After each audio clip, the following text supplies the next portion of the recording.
আসসালামু আলাইকুম। ওয়ালাইকুম আসসালাম। কি অবস্থা? এই তো আলহামদুলিল্লাহ। তো আপনি এটা লেখাপড়ার করার পাশাপাশি কিভাবে এই জায়গায় আপনি কৃষিকাজে সময় দেন? কৃষিকাজে আসলে সময় তো বড় কথা, ওটা না।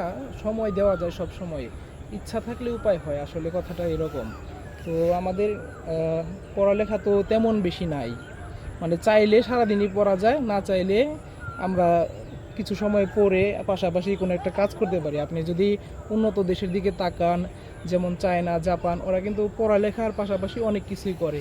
তো আমি এই যে এরকম একটা বাগান করছিলাম, তো বাগানে হুম। এখনো ফল পাই নাই, এই যে মাশাল্লাহ, আল্লাহর রহমতে আপনাদের দোয়ায় তো ফল আমি হয়েছে। দেখলাম আপনি কলার ভিতরে কি জানি করতেছিলেন, তো এটার কি হয়েছিল?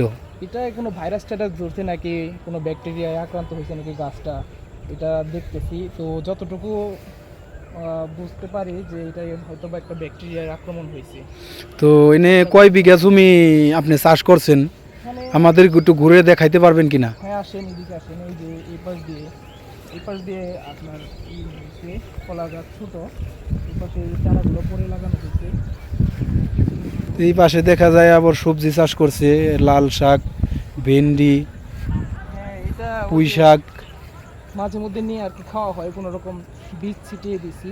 হ্যাঁ, তাহলে কি এটাই আপনার বাগান? হ্যাঁ, এটা হলো মূল বাগান, এটা এটা মূল বাগান। তো আপনার এই জায়গায় তো এখনো ফল আসে নাই, ফল তো এটা আপনি আশা এটা করতেছেন হুম, কি ধরনের প্রফিট হতে পারে এই জায়গায়? এটা যদি আল্লাহ দেয় এবং আর কিছু সময় ভালো একটা আবহাওয়ার একটা ব্যাপার স্যাপার আছে, আবহাওয়া যদি ভালো পাওয়া যায় তো ইনশাল্লাহ আমাদের মিনিমাম প্রত্যেক গাছে যদি একটা করে আপনার কলার কাঁধি থাকে, 1,000 টাকাও যদি হয়। আমার এখানে কলার গাছ আছে আপনার 124টা, তো 124টা কলার গাছে আমি 1,000 টাকা করেও যদি বিক্রি করতে পারি, তাহলে আমার 1,24,000 টাকা প্রফিট হবে। হুম। এখানে আমার ইনভেস্ট হলো আপনার মাত্র 25-26 হাজার টাকার মতো গেছে, আর উপরে সবগুলাই প্রফিট হবে আর কি, ইনশাল্লাহ আশা করা যাই হোক, যায়। আলহামদুলিল্লাহ, আপনি আপনার মনের আশা আল্লাহ পূরণ করুক।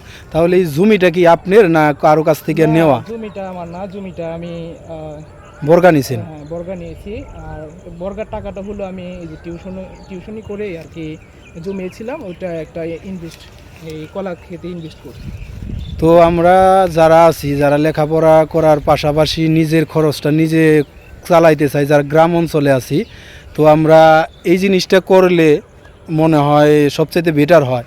কিন্তু কোনো কাজই ছোটো না, এটা সব কাজই মানুষের সম্মানের সাথে দেখা উচিত।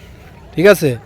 তো আজ এই পর্যন্তই। আমরা যখন আসবো এখানে ফল আসবে, সে সময় একটা ভিডিও করব ইনশাল্লাহ। হ্যাঁ, কি অবশ্যই। বলেন? হ্যাঁ, ইনশাল্লাহ দেখা যাক। আর কিছু সময় ওয়েট করতে হবে, বৃষ্টির দিন আসছে।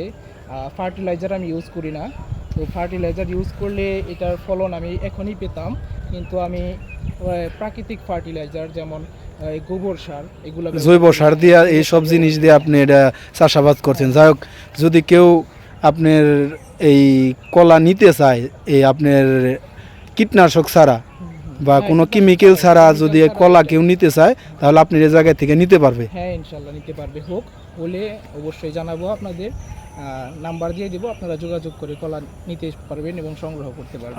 আচ্ছা, ওকে, থ্যাংক ইউ আপনারে। ইনশাল্লাহ সামনে হয়তো বা আমরা কলা আসলে ভিডিওটা আবার করব। ইনশাল্লাহ।